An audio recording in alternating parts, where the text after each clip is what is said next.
Cloning vector आज ऐसे vector हैं, यानी कि हमने मतलब साइंटिस्टों ने इकोलाई से, ये इकोलाई है, एस्चेरिचिया कोलाई है, और ये बैक्टीरियम है। आपने कहा बैक्टीरिया, हमने प्लूरल होता है।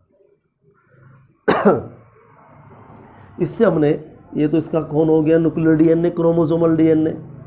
ये कौन है, आपने कहा ये प्लाज्मिड है। हमने कहा हमने इसके प्लाज्मिड को बाहर निकाल लिया, और this plasmid of E coli has engineered, और अपनी रिक्वायरमेंट के अकॉर्डिंग हैज इंजीनियर्ड, इसे इंजीनियर्ड कर दिया है बाय, कौन थे, आपने कहा सर वो थे बोलीवर, हमने बिल्कुल सही, एंड रोड्रिगेज। रोड्रिगेज स्पेलिंग में नाम में फ़र्क रहता है, पर रोड्रिगेज नाम है, याद रखेंगे आप। इनटू या एंड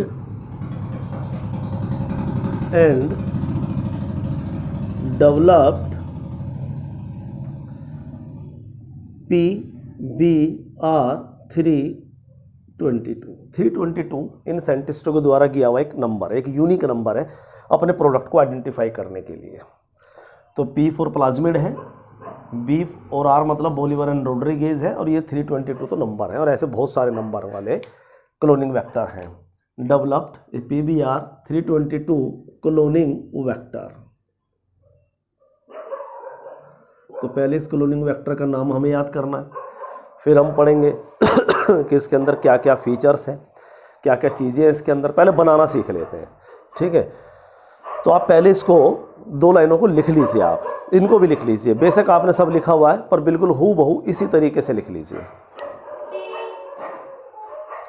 थोड़ा रुकना पड़ेगा बच्चों, क्योंकि कंपनी ने अपडेट्स कर सभी टीचर्स के प्रॉब्लम में आ रही है कि अपडेट कर दिए कंपनी ने अपनी तरफ से ही, और अभी तक वो उसे सही नहीं कर पा रहे। तो बच्चे पॉज करते हैं तो नीचे से कुछ ऐड आ जाते हैं, कई बच्चों ने बताया इस बात को। आ जाओ। सबसे पहले देखो, ये एक हमें घड़ी बनानी है, 4-5 बार बनाएंगे, पर रटवा देंगे अच्छी तरह से, लर्न करा देंगे, और भूलना मत। क्वेश्चन आने के पूरे चांस हैं। पता तो खैर भगवान को है, या जिन्होंने पेपर बनाया होगा उन्हें पता होगी, पर हम अपने एक्सपीरियंस से बता रहे हैं, पूरे चांस है, कुछ भी आ सकता है। तो सबसे पहले तो ये एक वॉल वॉच बनानी है, दीवार घड़ी बनानी है, उसका डायल बना दिया। और आपने ऐसी घड़ी ज़रूर देखी होंगी जहाँ काउंटिंग नहीं लिखी, 1 2 3 नहीं लिखी, सीधा ऐसे बस ये लाइनें लगी होंगी। आपने कहा बिल्कुल देखी हुई है सर।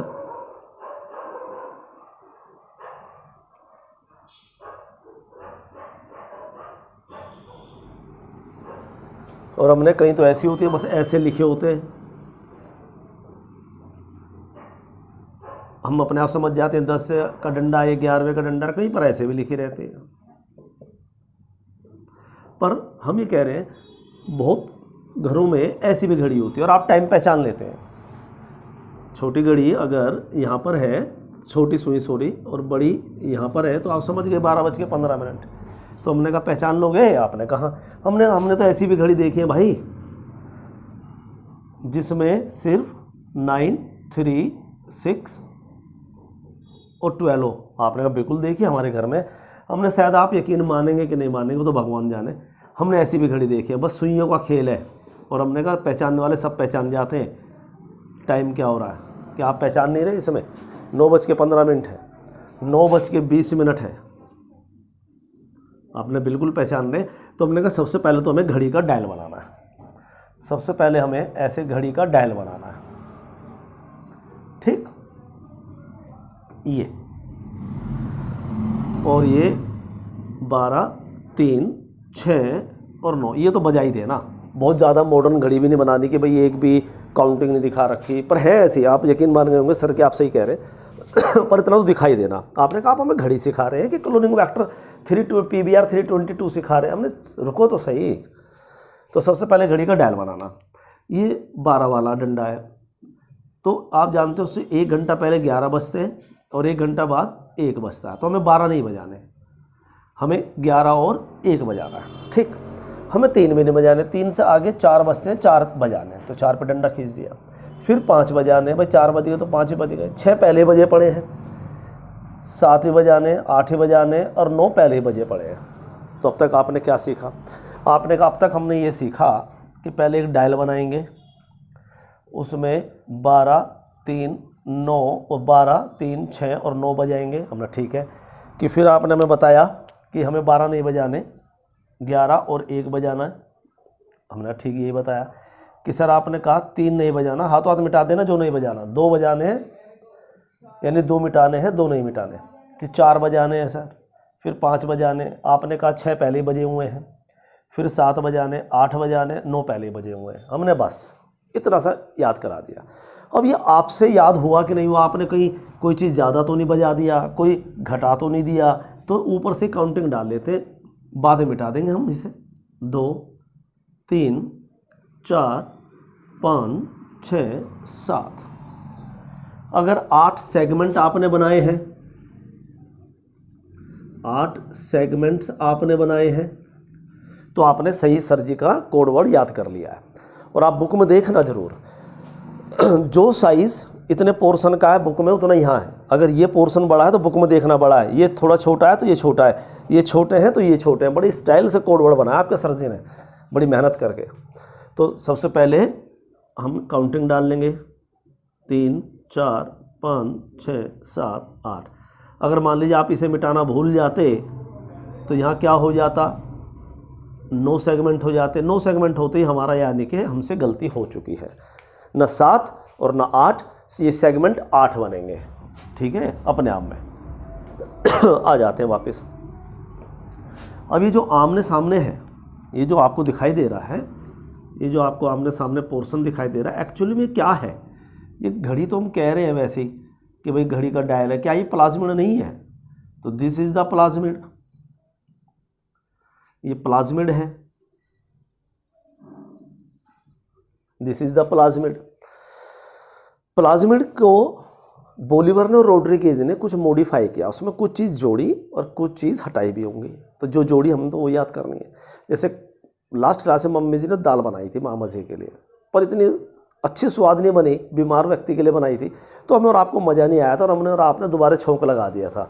तो ऐसे ही इकोलाई से बाहर निकाला प्लाज्मिड और बोलीवर और रोड्रिगेज ने उसमें छौंक लगा दिया, यानी उसे इंजीनियरिंग कर दिया। जैसे हमने दाल को इंजीनियरिंग कर दिया, उसमें इंजीनियरिंग लगाई अपनी। तो उन्होंने इसमें 2 सेलेक्टेबल मार्कर लगा दिए, यानी कि इन्होंने 2 इसमें सेलेक्टेबल मार्कर्स लगा दिए। आपने कहा सेलेक्टेबल मार्कर्स क्या होते हैं? हमने ये मार्कर, ये वाले मार्कर नहीं होते। और सेलेक्टेबल तो मतलब है कि किसी चीज़ को किसी बेस पे सेलेक्ट कर रहे होंगे। ये सिलेक्शन वर्ड तो आप जानते हैं, आप और हम साइंस पढ़ने वाले तो जीवन भर उम्र के 30 साल तक सिलेक्शन ही वर्ड यूज़ करते रहते हैं। और फिर जब 30 से ऊपर हो जाते हैं, बड़े हो जाते हैं, कुछ ही साल का गैप आता है, फिर अपने बच्चे के लिए सब यूज़ करने लगते हैं। तो आप अपने मम्मी पापा को देखना, अपने टाइम में वो सिलेक्शन कर रहे होंगे, सेलेक्ट भी हो गए, सब कुछ हो गया, फिर आप हो गए, अब आपके लिए सिलेक्शन कर रहे होंगे। तो ये सिलेक्शन वर्ड तो हमारी लाइफ का एक मेन हिस्सा है। तो किसी चीज़ को फाइंड आउट, किसी चीज़ को ले लेना और किसी चीज़ को एलिमिनेट कर देना, ये सिलेक्शन है। सिलेक्शन के 2 रूप होते हैं। जैसे भीड़ है, भीड़ में से हमें 2 बच्चे चाहिए MBBS के लिए 100 बच्चों में से, तो हम 2 को तो ले लेंगे, 98 को छोड़ देंगे, यानी एलिमिनेट कर देंगे। तो सिलेक्शन में 2 स्टेप हैं, एक लेना और एक रिजेक्ट करना। ठीक, आ जाते हैं। तो मार्कर क्या है? मार्कर मतलब हम उस प्लाज्मिड के उस पोर्शन को कह रहे हैं, इस प्लाज्मिड को, और ये प्लाज्मिड इकोलाई का है। और नेचुरली इकोलाई में ये मार्कर नहीं होते, ये बोलीवर और रोड्रिगेज ने जोड़े हैं। ये स्मॉल p से लिखेंगे, ये दोनों कैपिटल में लिखेंगे। इस PBR 322 में बोलीवर और रोड्रिगेज ने ये सिलेक्टेबल मार्कर इसमें डेवलप कराए हैं। आपने होते क्या है गुरुजी? ये तो हमें समझ में आ गया, प्लाज्मिड है, डबल ये सर्कुलर DNA है सर। ये तो हमने कहा ये वो पोर्शन है, ये वो जगह है ये वो जीन है यहाँ पर इस पोर्शन में जो एंटीबायोटिक रेजिस्टेंस देते हैं, यानी कि selectable markers are actually the genes in coding for resistance to antibiotics like ampicillin, like tetracycline, like chloramphenicol, like kanamycin etcetera. Natural plasmid of E coli, natural plasmid of E. coli does not have such antibiotic resistant gene. ये antibiotic resistant gene naturally E coli के अंदर नहीं है, उसके plasmid में नहीं है, पर PBR 322 में है क्योंकि बोलिवर रोड्रिगेज ने इसके अंदर ये डेवलप कराए हैं. तो सिलेक्टेबल मार्कर अपने आप में वो जीन है जो अपने आप में किसी एंटीबायोटिक के अगेंस्ट क्या देते हैं, रेजिस्टेंस देते हैं. तो ये तो भी लिखेंगे जब लिखेंगे, अभी तो फिलहाल समझा रहे हैं. तो एक सेलेक्टेबल मार्कर ये है, एक ये है. ये वाला पोर्शन एम्पिसिलिन एंटीबायोटिक से बचाता है इसको, यानी रेजिस्टेंस देता है. अब रेजिस्टेंस ही है. मान लीजिए ये पेन एम्पिसिलिन के लिए रेजिस्टेंस डेवलप करता है. अब ये हमारी जेब में है, ये हमारे पास है. आपने हमें एम्पिसिलिन दिया तो हमारा कुछ नहीं बिगड़ेगा क्योंकि हम पे एम्पिसिलिन रेजिस्टेंट जीन है. सेलेक्टेबल मार्कर है जिसका नाम है एम्पिसिलिन रेजिस्टेंट जीन. और अगर आपने इसे डैमेज कर दिया या तोड़ दिया, कुछ भी करा, तो भाई अब एम्पिसिलिन हम नहीं झेल पाएंगे क्योंकि अब हमारा एम्पिसिलिन रेजिस्टेंट जीन डैमेज हो चुका है. तो ये जो आगे वाला है ये एम्पिसिलिन AM स्मॉल लेटर में लिखना, स्मॉल AMP और ये ऊपर R, यानी इसका पूरा मतलब हो गया एम्पिसिलिन रेजिस्टेंट जीन. तो एक सेलेक्टेबल मार्कर तो हो गया AMPR एम्पिसिलिन रेजिस्टेंट जीन, ये एम्पिसिलिन से प्रोटेक्ट करता है. दूसरे वाला टेट्रासाइक्लिन TET टेट्रासाइक्लिन. तो कभी कभी आपसे पूछ लिया जाता बोर्ड के अंदर, नीट के अंदर, कि 2 सेलेक्टेबल मार्कर लिखो. खास तौर पे 12th में पूछा जाता है mention the write down the 2 selectable markers found in PBR 322. तो आपके लिए क्वेश्चन बड़ा इंपॉर्टेंट हो गया. फुल फॉर्म के साथ बाद में लिखेंगे. तो इसको आप यहाँ नहीं लिखेंगे और इसको आप यहाँ नहीं लिखेंगे. तो आपने कैसे याद रखेंगे, हमने ये हमारे लिए आगे है, हम ऐसे बना रहे हैं, आप ऐसे बना, ये आगे वाली साइड कहलाती है. जो आगे है वो A है तो आगे, T अपने आप पीछे आ जाएगा. समझ में आ गई बात. तो ये तो हो गई भाई वो जीन. ध्यान सुनते रहना, देखो कभी आप रटने में लगे रहे. ये तो हो गए वो जीन. तो the gene encoding resistance to antibiotics like ampicillin, like tetracycline, like chlorophenicol, like kanamycin, etc. are known as selectable markers. तो इन सेलेक्टेबल मार्कर में कुछ रिकॉग्निशन साइट भी हैं. इस पूरे प्लाज्मिड में रिकॉग्निशन साइट है. आपने कहा रिकॉग्निशन साइट सर कुछ सुना हुआ लग रहा है सर. हमने बच्चों ऐसे मत किया करो, देखो तुम सुना हुआ लग रहा है, तुम्हें लग तो रहा है सुना सुना और बता रहे हो सुना सुना. क्या हमने पैलिंड्रोमिक साइट नहीं बताई थी आपको कि पैलिंड्रोमिक साइट्स ही अपने आप में रिकॉग्निशन साइट है, यानी वो जगह है जहाँ पर रेस्ट्रिक्शन एंजाइम काम करेगा. ये एक रूम है, इस रूम में आपका बोर्ड का एग्ज़ाम चल रहा है और यहाँ पर ये 4 सीट रखी हैं, 4 कुर्सियाँ हैं जिसमें आपको 4 बच्चों को अलाउड है बैठना. एक यहाँ पर बैठेगा, 4 रोल नंबर वाला, 10 वाला यहाँ बैठेगा, 5 वाला यहाँ बैठेगा, 7 वाला यहाँ बैठेगा. और हमारा रोल नंबर जो है वो है 10. तो हमें मालूम है ना हमारी साइट कौन सी है, हमें यहीं जाके काम करना है. अगर आप हमें इस रूम में एंटर करोगे तो जब आप बोर्ड का पेपर देने जाएंगे, नीट का पेपर देने जाएंगे, जेईई मेन का पेपर देने जाएंगे, जीवन में कोई भी कॉम्पिटिटिव एग्जाम देने जाएंगे, तो आप एक पर्टिकुलर सेंटर पर जाएंगे, पर्टिकुलर फ्लोर पर जाएंगे, पर्टिकुलर रूम में जाएंगे. और उस रूम में जाने के बाद आप खुद अपने आप आइडेंटिफाई कर लेंगे. पहले तो आप सेंटर ही चेक करते हो ना, आइडेंटिफाई करते हो, अरे भाई ये एंजल पब्लिक स्कूल, और हाँ ये रहा एंजल पब्लिक. फिर एंजल तो पूरी दुनिया में है, कहाँ पर, तो आपने और रोहिणी वाला है भाई, रोहिणी वाला है, उस सेक्टर वाला है, उस सेक्टर वाला है भाई. फिर वहाँ पर रोल नंबर देखे जाते हैं. 3rd फ्लोर पर पहले आप 3rd फ्लोर पर जाते हैं, देख लेते हैं नीचे 3rd फ्लोर पर कौन सा रूम नंबर है. 420 रूम नंबर में है. वो बाई चांस निकल गया. ये नहीं कि एंजल स्कूल के अंदर 420 रूम नंबर है. तो पहले मैं एंजल स्कूल ढूंढा, अपना सेंटर ढूंढा, फिर हमने बाहर सिटिंग प्लान देखा, वहाँ 3rd फ्लोर पर आ रहा था हमारा 420 रूम नंबर था और 3rd फ्लोर था. पहले हम 3rd फ्लोर पे जाएंगे, फिर रूम नंबर देंगे 422, 422, 421, 420 ये रहा मेरा भाई. फिर उस रूम में जाकर के अपना रोल नंबर देखेंगे, तो वहाँ जाके बैठ जाएंगे. अगर आप यहाँ बैठ जाते हैं जान के, अनजाने में तो बात अलग है, तो इसका मतलब आप बेईमानी के चक्कर में हैं। तो ऐसा चक्कर ना चलाया करो बेईमानी वाला। तो अगर हम यहाँ पर टोटल 8 रिकॉग्निशन साइट हैं, यानी कि इस PBR 322 के ऊपर 8 restriction enzyme, restriction endonuclease enzyme काम कर सकते हैं, उनकी अपनी अपनी जगह। जैसे कमरे में 4 सीट थी, ऐसे यहाँ पर 8 रिकॉग्निशन साइट है। ये वाली रिकॉग्निशन साइट है, ये वाली AMP में भी 2 है और टेट्रासाइक्लिन में भी 2 है।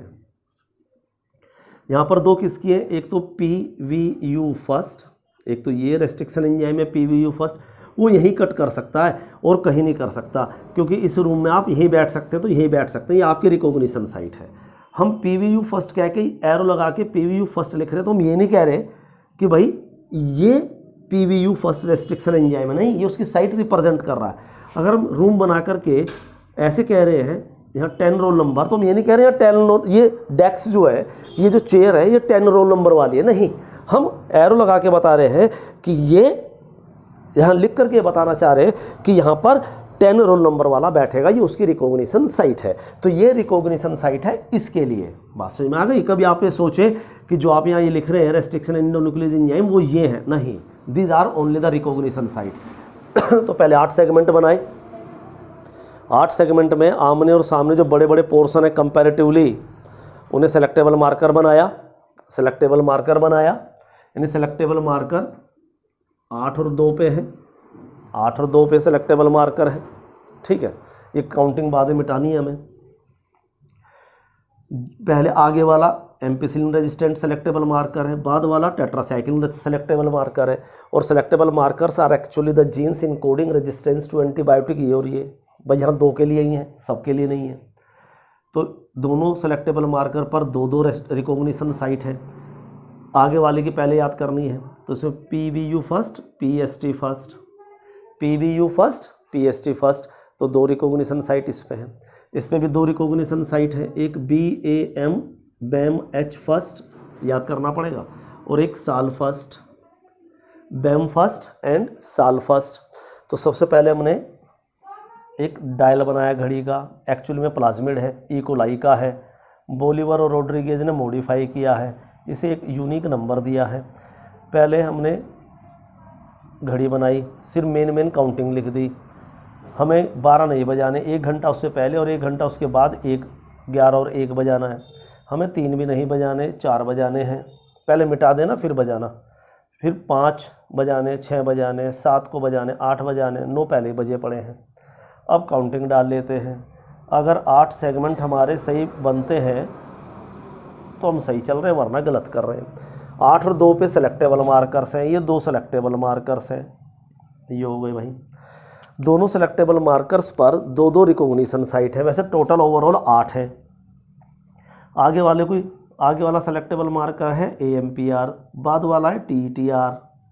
आगे वाले पर है PVU फर्स्ट, बाद और उसके ऊपर है एक PVU फर्स्ट AMPR पर और एक है PST फर्स्ट।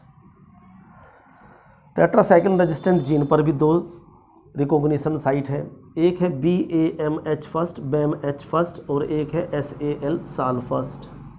हो गए 4। जो सबसे ऊपर है इस पे 3 रिकॉग्निशन साइट है। ये किसके लिए है? ये है EcoR फर्स्ट। EcoR फर्स्ट यहीं कट करेगा। जैसे स्वरूप रूम में आप अपनी डेस्क पर बैठेंगे जिस पर आपका नंबर मेंशन है, ऐसे ये भी अपनी साइट पर बैठेगा। EcoR जब हम इसे देंगे तो वो ना यहाँ कहाँ कट करेगा, कहाँ पे कट लगाएगा? जहाँ पे उसकी रिकॉग्निशन साइट है। आप कहाँ बैठ करके अपना काम करेंगे? जिस डेस्क पे आपका नंबर है। अगर आप PVU फर्स्ट देंगे तो कहाँ कट करेगा? यहाँ कट करेगा। ये इसे देंगे तो कहाँ कट करेगा? यहाँ कट करेगा। आगे बात। दूसरा, इसके पास ऊपर वाले के पास 3 रिकॉग्निशन साइट है, यानी 3 ऊपर 2 इधर 2 इधर, 3 ऊपर 1 लेफ्ट 1 राइट। एक हो गई क्ले फर्स्ट। तो ये आप कुछ रेस्ट्रिक्शन एंजाइम ऐसे जान रहे हैं जिनका नाम आप जीवन में पहली बार सुन रहे हैं। आपने कहा हमें भी पहली बार, आपने EcoR और हिंदी सेकंड भी आपने ही सुनाया था, हमने उसके बाद पहली बार सुन रहे हैं और कहीं सुनेंगे भी नहीं जब तक आप बायोटेक्नोलॉजी में पढ़ाई नहीं करेंगे। और वो हमने अभी कहा जल्दी से उसमें एडमिशन मत लेना, अभी तो ना स्कोप इंडिया में नहीं है। फिर भी लेना चाहो तो आपकी मर्ज़ी है। और एक है यहाँ पर आपने कहा अरे वो तो हमारा जान पहचान का हिंदी सेकंड, हमने कहा थर्ड। उसके बाद एक और निकल गया था, आपको बताया था ना कि ये जो रोमन में लिखते हैं हम, ये रोमन में ये सब क्या रिप्रेजेंट करते हैं, ये नंबर को रिप्रेजेंट करते हैं कि किस माइक्रोब से हम किस नंबर पे कौन सा रेस्ट्रिक्शन निकाल रहे हैं। तो हिंडी फर्स्ट एक्सोन्यूक्लियस था, हिंडी सेकंड एंडोन्यूक्लियस था, इसलिए वो फर्स्ट था सेकंड नंबर पे निकलते हुए भी, और थर्ड वाला है एंडोन्यूक्लियस। और हमने कहा इसका सोर्स क्या था, आपने कहा हीमोफाइलस इन्फ्लुएंजाe नाम था उसका, उस बैक्टीरियम का जिससे आप ले रहे थे, और this is the pathogen for pneumonia, यानी it causes the pneumonia, Haemophilus इन्फ्लुएंजाe। तो ये याद हो गया। तो सेलेक्टेबल मार्कर बनाए, PVU first, PST first, BMH first, साल फर्स्ट। जब तक हम तसल्ली से आपको लर्न नहीं करा देंगे हम हिलने वाले नहीं हैं। जल्दबाजी मत करना प्लीज़, और हमारे साथ तो कोई कर ही नहीं पाता। ये इक्वार फर्स्ट, क्ले फर्स्ट, और ये हिंडी थर्ड, याद रहेगा। आपने कहा बिल्कुल याद रहेगा। हमने एक बार और सीख लेते हैं भाई, ऐसे नहीं कि आप उस्तादी करेंगे, प्लीज़ उस्तादी मत करिए। यहाँ देखो, सबसे पहले डायल बनाया, अब ज़रा छोटा छोटा बना लेते हैं, पर तुम्हें दिखेगा नहीं भाई छोटा छोटा, आप सही हैं। ये हो गया जी, 11 बजा दिए, 1 बजा दिया, 12 से 1 घंटा पहले, 1 घंटा बाद, 3 नहीं बजाने, 4 बजाएंगे, 5 बजाएंगे, 6 बजे हुए हैं, 7 बजाएंगे, 8 बजाएंगे, 9 बजे हुए हैं। काउंटिंग डाल लेंगे, अगर 8 सेगमेंट बनते हैं तो सब ठीक है, नहीं तो सब गलत है। सही है। 8 और 2 पे सेलेक्टेबल मार्कर है, यानी वो जीन है जो रेजिस्टेंस देते हैं। आगे वाला AMPR है, एम्पिसिलिन रेजिस्टेंट जीन है, और ये टेट्रासाइक्लिन रेजिस्टेंट जीन है। दोनों पर 2-2 रिकॉग्निशन साइट है। आगे वाले पर PVU फर्स्ट साइट है, और दूसरा PST फर्स्ट की साइट है। सेकंड वाले पे टेट्रासाइक्लिन रेजिस्टेंट जीन पर एक BAMH फर्स्ट रेस्ट्रिक्शन एंजाइम की साइट है, और एक साल फर्स्ट की साइट है। और जो ऊपर है इस पे 3 रिकॉग्निशन साइट है, एक इक्वार फर्स्ट की है, एक क्ले की है, क्ले फर्स्ट की, और एक हिंडी थर्ड की है। हो गई बात? आपने कहा बिल्कुल हो गई। हमने कहा 3, 5, 7, 3, 5, 7 तीनों ओड नंबर है। यहाँ पर कुछ नहीं आएगा, इसमें कुछ मेंशन नहीं करना। 3 पे कुछ नहीं दिखाएंगे, 5 पे कुछ नहीं दिखाएंगे, 7 पे कुछ नहीं दिखाएंगे, वरना हर एक पे कुछ ना कुछ है। 4th पर क्या है, इस पर है PVU सेकंड, यानी कि PVU फर्स्ट यहाँ है तो PVU सेकंड यहाँ है। और साथ में यहाँ पर है ROP रोप, यानी रोप वो जीन है भाई, एक प्लाज्मिड है, DNA है, और DNA का पोर्शन ही तो जीन्स कहलाते हैं, DNA के पोर्शन ही तो जीन्स कहलाते हैं। तो इसके पास ऐसा जीन है, तो आप जानते हो जब ये प्लाज्मिड किसी होस्ट में जाएगा तो वहाँ मल्टीप्लाई करेगा। मल्टीप्लाई करने के लिए प्रोटीन भी चाहिए भाई, क्योंकि आप जानते हैं जब DNA मल्टीप्लाई करता है तो प्रोटीन भी तो चाहिए, हिस्टोन प्रोटीन नहीं चाहिए, और अदर प्रोटीन्स भी चाहिए, नॉन हिस्टोन भी चाहिए। कहने का मतलब during protein synthesis protein is needed. तो this ROP ROP replication of proteins, यानी this ROP ROP gene codes for protein synthesis. ये codes for protein synthesis, protein synthesis को कोड करता है which is required during the replication of DNA और plasmid. वैसे plasmid का DNA है तो प्लाज्मिड लिख देना सीधा। तो ROP codes for the proteins involved in the replication of plasmid. तो जो इस प्लाज्मिड को होस्ट में जाकर के प्रोटीन चाहिए रेप्लिकेशन के वक्त, उस प्रोटीन को कौन सिंथेसाइज करता है? ROP रोप करता है। समझ में आ गई बात? 5 पर कुछ आएगा नहीं, वो रहा 5। 6 पे आएगा, और वो है ORI। और आप जानते हैं ORI तो हर क्रोमोसोम में होता है, हर DNA में होना ज़रूरी है क्योंकि ORI क्या है? ORI यानी ओरिजिन ऑफ रेप्लिकेशन। ये वो सीक्वेंस है जहाँ से DNA की रेप्लिकेशन स्टार्ट होती है। जहाँ से DNA रेप्लिकेट करता है तो वो जगह क्या कहलाती है? ओरिजिन ऑफ रेप्लिकेशन कहलाती है। बात पकड़ में आ गई? तो this is called origin of replication. हो गया क्लियर? तो सारे सेगमेंट हो गया जी पूरा, कुछ ना कुछ। अब इनको मिटा देते हैं जी।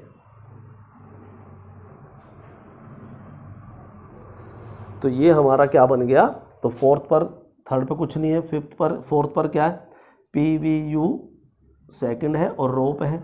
5th कुछ नहीं है, 6th पर क्या? ORI है। तो दिस इज़ PBr 322। तो जल्दी से बच्चों जितना समझा दिया फटाफट से नोट कर लीजिए। अब फिर एक बार बीच में फिर बनाएंगे। और ये हमारे जो कोड वर्ड की टेबल है ना, इस टेबल को भी साइड में बना लेना, इससे सब कुछ याद रहने वाला है। ठीक है, यानी कि रोप है कौन से पर, 4th पर, और ORI ओरिजिन ऑफ एप्लीकेशन है, हाँ जी 4, 5 पे कुछ नहीं है, 6 पर ये पूरा कोड वर्ड है। तो इसे नोट कर लो जल्दी से।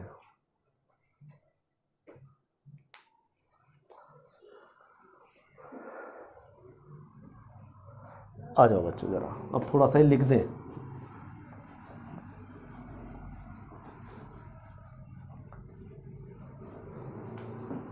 पहले यहीं पे लिख लीजिए, इसके नीचे लिख लीजिए ROP रोप का।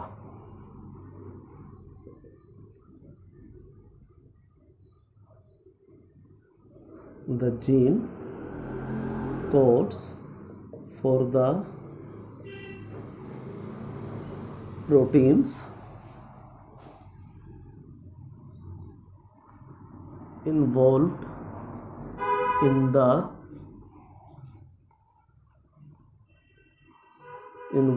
in the replication of plasmid. हो गया भाई? आपने कहा बिल्कुल हो गया जी। तो पहले इस लाइन को लिख लो, फिर मिटाते हैं।